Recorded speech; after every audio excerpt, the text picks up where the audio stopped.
Right. I mentioned the fact that the niche is not only where they live, their habitat, it is most importantly, it is their... What they do. What? It is their... Bowling. Not Action. Action. What they do. Not action. What am I doing? You're bowling. I'm rolling. It is their... Rolling. It is... Roll. R-O-E. It's their role. Man, this is like charades. It's so much more fun. Okay, so it includes their function and what they do. It is their role. And you know what? Beyond apes, and I think I said this yesterday, the goal in life is to find out what is your niche. You've heard the term probably used before.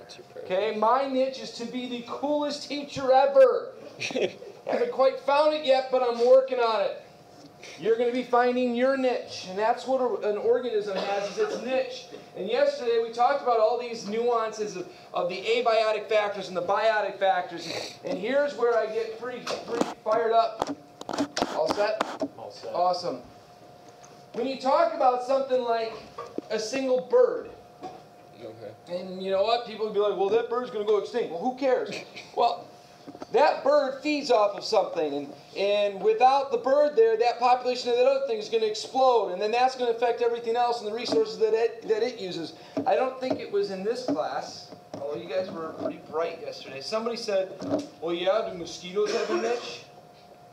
Yeah. Okay, I hate mosquitoes. It's kind of scary. I just heard on the news this morning, a 29-year veteran in the fire department in the city just died because a few weeks ago he went to Wisconsin, got bit by a mosquito, and died of West Nile. A healthy person. I don't want to go outside. I know. work I'm outside. wearing actually 17 layers right now. A little warm. But no, it makes me a little nervous. Now, granted, it's getting cold. We don't have to worry about it so much right now. But I don't like mosquitoes. But mosquitoes have a niche. They have a role. Bats eat mosquitoes.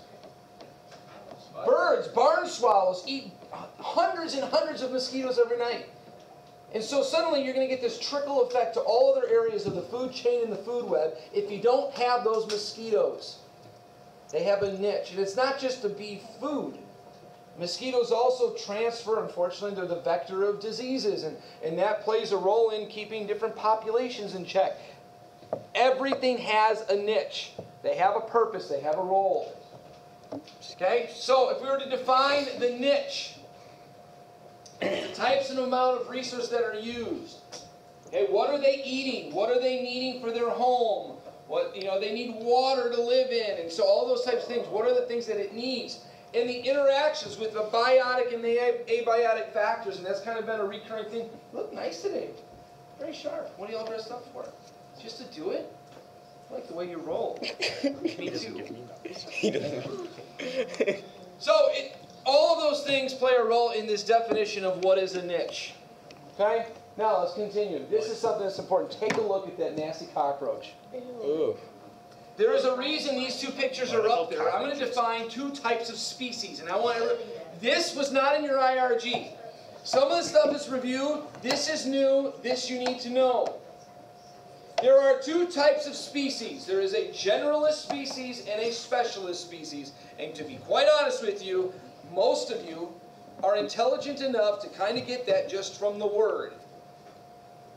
If you're a generalist species, what do you think that means? It's common. You're common, majority, squirrel.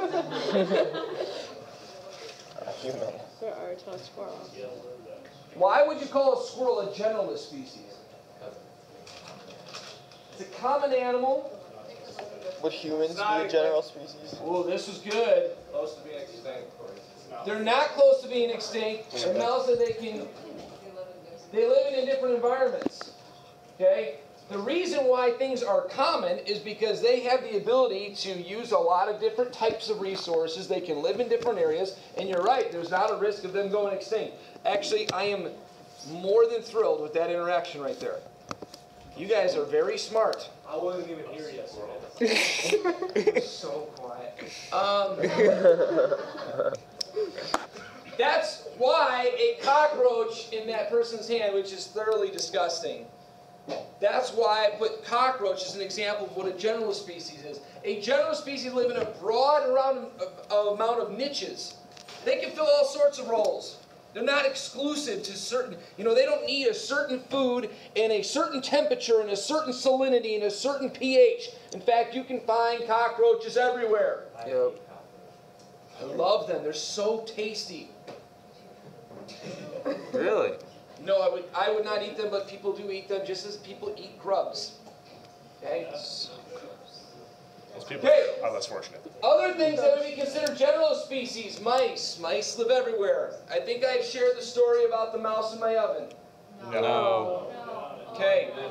This is not only about mice, this also has to do with the lesson in marriage. Okay, so take multiple notes here. So my wife and I had recently been married. It was our first year of marriage, and one day we're making a pizza in the oven, and underneath the oven there's a fire.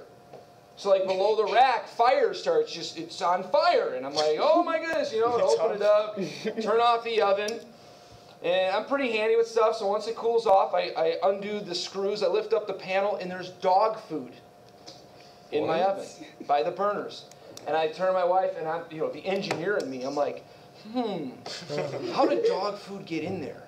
And I'm coming up with all these scenarios that somehow the pans that we're using must have been in the garage by the dog food, and somehow when we stored them in the oven, they flipped over, and the dog food, she's like, we got mice. And I looked at her and said, you don't know what you're talking about. Okay, I'm the environmental scientist. Mice don't live in our oven. Said ovens are airtight. How in the world? I mean, I'm like ripping on her like you don't know, okay? I'm the smart one. Mistake number one.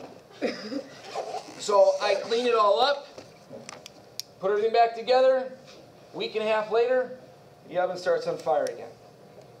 At this point, I'm a little upset. Possibly because I know I might be wrong, but I will not admit that. That's rule number one as a man. You don't admit that you're wrong. So, that's right.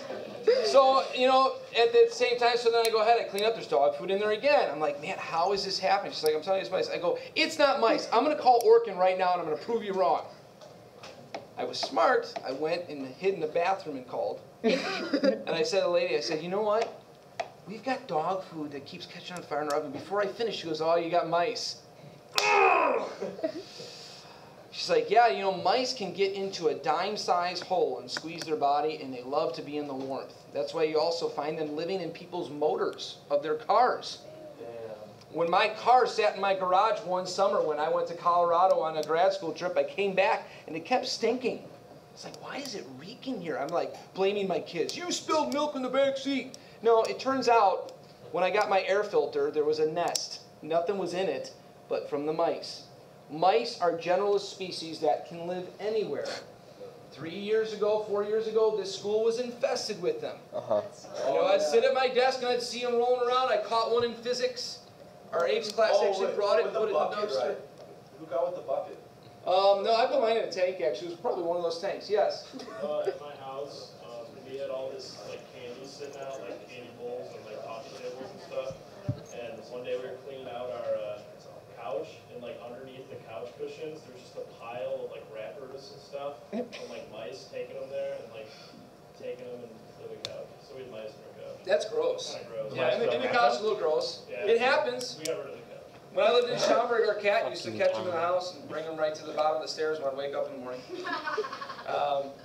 But bottom line is, these are generalist species, and that's what I want to get across, is that they can tolerate all sorts of environments. And yesterday I focused on the term abiotic and biotic, meaning they are okay living in all sorts of parameters of abiotic factors. Like I said, pH, salinity, humidity, and all that stuff. Then you've got specialist species. Giant panda. Minority. The reason why the giant panda is there, the giant